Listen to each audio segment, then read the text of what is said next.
The Philippines is said to be one of the fastest growing economies in Asia, with about 270 stocks listed on the Philippine stock market and only 30 stocks in the Philippine Stock Exchange Index, or PSEI. The Philippine stock market continues to remain at an attractive level for local and foreign investors. Global Strategy Real Estate keeps you updated with the latest information on the Philippine stock market to prove you just that.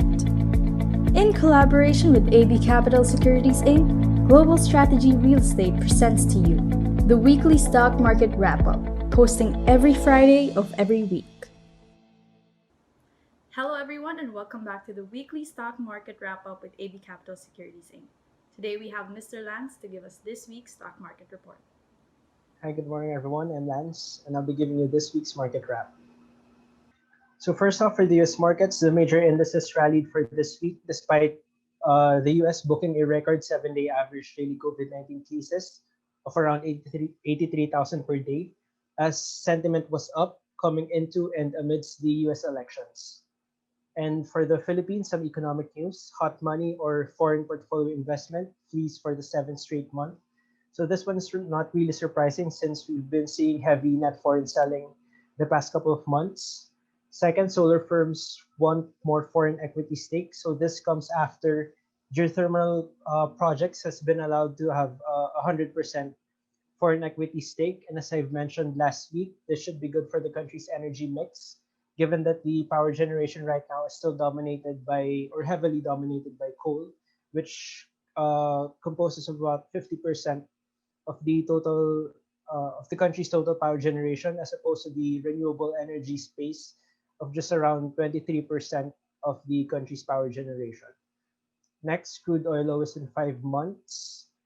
PSE short selling rules out by Q1. So this is one of the Philippine Stock Exchange's initiatives to bring in more foreigners or to increase foreign participation in the local stock market. So with short selling, foreign investors or investors in general will be able to hedge their investments. Next, Typhoon Role crop damage tally raised to 2 billion pesos. And finally, PH manufacturing PMI at 48.5 in October. So for this one, as I mentioned before, a reading above 50 shows manufacturing growth and a reading below 50 shows manufacturing contraction. And some corporate news: out of the 15 index companies that have reported their 9M earnings result, 9 were behind consensus earnings estimate, 3 were ahead, while 3 were in line. And finally, Dito on track for March 2021 launch. So Dito has already constructed about 1,500 sites, and that's already enough to cover 37% of the Philippine population as originally planned. And on top of that, they've also completed about 4 5G technical calls, and they're also producing, or they're starting to produce SIM cards ahead of their launch as well. So for the local market, the index is up by about 80 points week on week. The index is now back at the 6,400 level.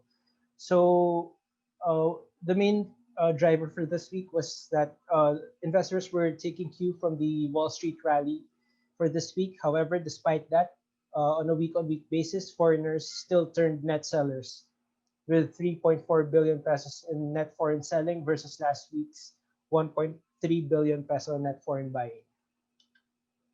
And on a year-to-date basis, net foreign outflows already accumulated to 113 billion pesos. And our outlook remains the same. We don't expect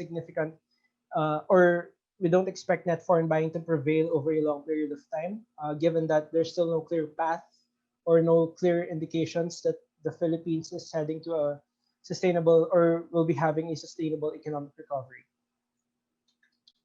And for the regional markets performance, the Philippine stock markets managed to claw up from being the worst performing market in the region. Now it's just down 17.3% on a year-to-date basis. So the Philippines is up by already about 60% from the March trough of 4,000, and it's up by about 40% from the March low of 4,600. And for the currency performance, the peso continues to be among the best performing currencies in the regions versus the USD, and this is on the back of the hefty gross international reserves of the Philippines, and on top of that, We also have a current account surplus, which means there's more dollar earnings than dollar reserves. So those have been very supportive of the Philippine peso.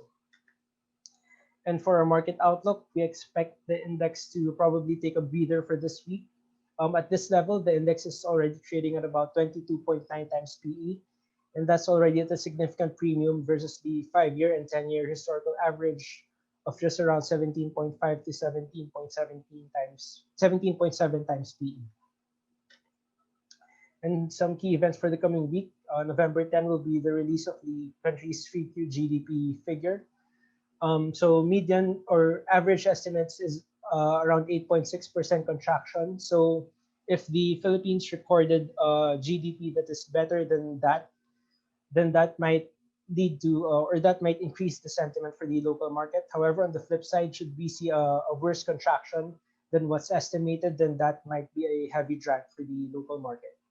And here are the list of the earnings releases for this week. And we're looking at a support level of 6,350 and 6,150 and a resistance at 6,500. And finally, the Bagger Picks performance, it's up by 43% since the day we recommended it. And versus the PSEI, the index is just up by 9% over the same period. And that's it for this week's market wrap. Thanks for tuning in. Okay, thank you for that stock market report, Mr. Lance.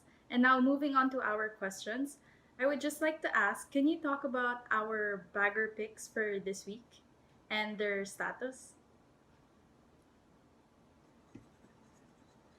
Hi, yeah, thanks for the question. Yeah, for the bagger picks, as Lance presented earlier, quite a strong showing also of those select companies. Especially the past few months has been, of course, very. We've seen lethargic volumes in the market. So, some traders had to participate also in speculative companies. But quite an interesting development also these past few weeks, especially that US is also in election season. So quite a lot of optimism also in the market these past few days. And as mentioned by Lance earlier, the market has already rallied as much as 60%. So I guess for our bagger picks, quite a hefty performance also since the time that we recommended. We expect it to probably slow down in the next few days, as of course most of the traders and investors are now focusing back to blue chip companies, and it's possible that they might reposition already for a stronger recovery in 2021, which is why we've seen a lot of optimism also in our local markets. But if you have invested in some of the bagger names that are mentioned earlier, quite a good opportunity also to take profits from those issues. Okay. Thank you so much, Mr. Lexter, for answering our questions today. And that is it for our weekly stock market wrap-up with AB Capital Securities Inc. Thank you and see you in the next video. 皆さん、最後までご視聴ありがとうございました。フィリピンアセットコンサルティングの陣です。11月からですね、スタイルを変更して、日本語で、まとめの方をさせていただきたいと思っております。さて、主な、フィリピンの経済ニュースですが、現在、外国人投資家の売りがですね、7ヶ月連続、優勢のようです。いわゆる、外国人投資家は、投資リスクをヘッジする動きが、見られております。見方を変えればですね、私たちにとっては、フィリピン株ですね、まだまだバーゲン価格で買えるということで、チャンスということもあります。主なですね、企業ニュースとしては、リトという通信会社ですね、来年の3月に、インフラ、設備を決めるというニュースもございました。フィリピンですね、実際に、コロナの影響でですね、日本と同様に、働き方はですね、在宅勤務に変わっていきたりだとかね、通信業界や、IT 業界ですね、さらに株価が、上がっていくということが予想されております。